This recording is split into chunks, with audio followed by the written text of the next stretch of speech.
Welcome back, Edugence users. Today, we're going to upload a document to the student profile.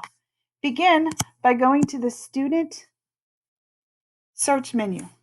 You can type in a student's name or ID number. Once you find the student, click on their name and then click the pop-out window box.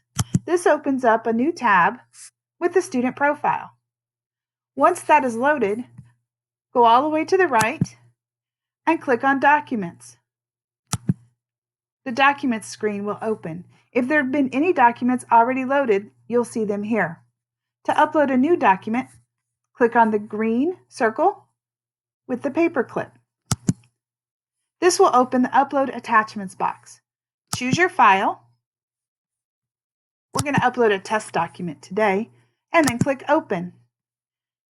Give it a display name. So we'll name it the Committee ARD and the date 01/01/20. So this ARD took place on January 1st, 2020. Don't put slashes in your date. Click on Select Folder. Since this is an ARD, we'll choose Special Education and then click Upload All. Once you see the green check mark, click Close. And that's it. You're done. You've uploaded documents to the student profile.